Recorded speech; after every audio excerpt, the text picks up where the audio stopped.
That's why she returns to the forest time and time again, to let go of her anxieties, to let go of her problems, to take in the scent of fresh pine and let go of her conscious self, to let go of everything and listen to her muse.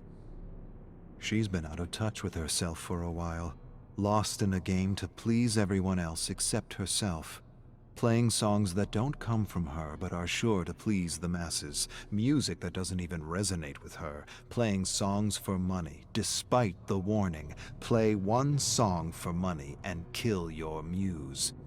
She laughed when her mother first told her this. It seemed like a ridiculous thing to say. Her muse didn't seem to be going anywhere. She was hearing more songs in her head than she could play in a lifetime. Now, she's not laughing anymore.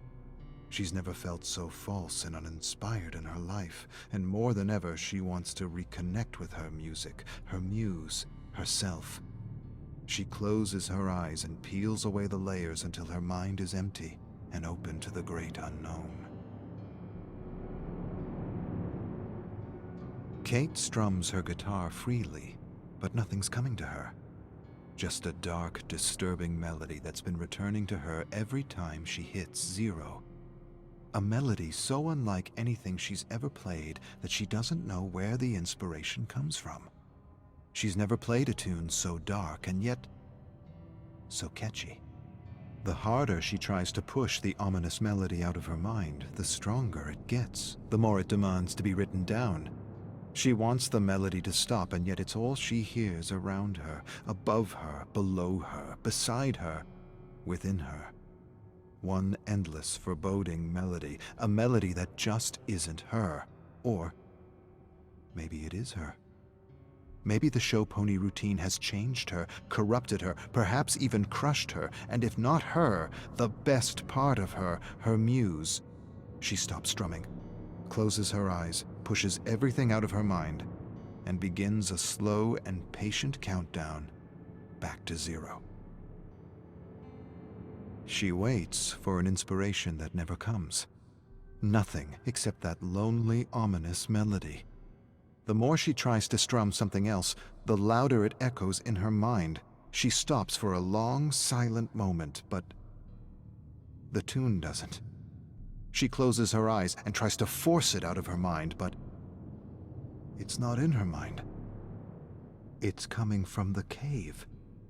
It can't be. She shakes her head. The tune fades as she returns to 0 and tries one last time to connect with her muse, her real muse, regretting all the paid gigs that drove her further and further from who she was, who she really was. She closes her eyes and counts down. 5, she relaxes her toes. 4, she relaxes her legs. 3, she relaxes her torso. 2, her hands. 1, her lips, her nose, her face.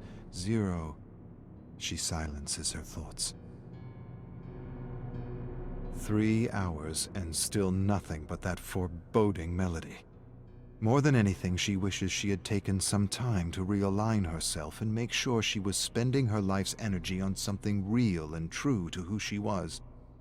Instead, she squandered her life's energy on acts and routines and her piggy bank. That wasn't supposed to happen. Not to her.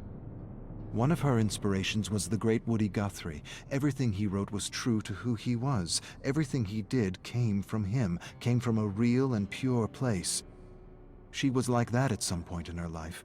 But now she's performed more fluff than substance, and the guilt alone may have crushed her muse, her real muse, not this perverted version of a thing that has her strumming the loneliest and darkest tune she ever conceived.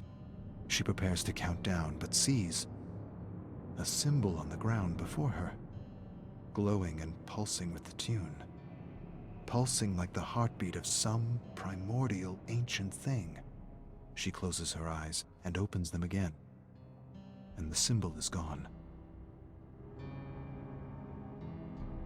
Kate screams in the lonely, desolate forest. She wants that tune out of her head. It's annoying her, frustrating her, blocking her. Even when she stops strumming her guitar, the melody continues as though with a life of its own, coming from everywhere and nowhere at the same time.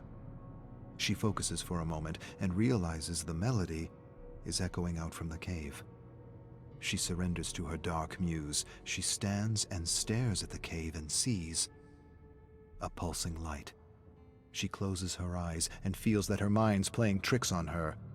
But she knows better. She knows she's always sensed and felt things others couldn't. She once heard someone say that today's shamans are our artists, authors, and musicians, that unlike other people they are capable of accessing other thoughts, worlds, and ideas from otherworldly realms. She always had that ability, but never like this. Never so dark. It's as if the universe is punishing her for squandering her gifts. She approaches the deep and ominous cave, wondering who or what is calling her. A vague memory tugs at her, tells her she's done this before. She has a sense that she knows what she's going to find, but somehow has forgotten.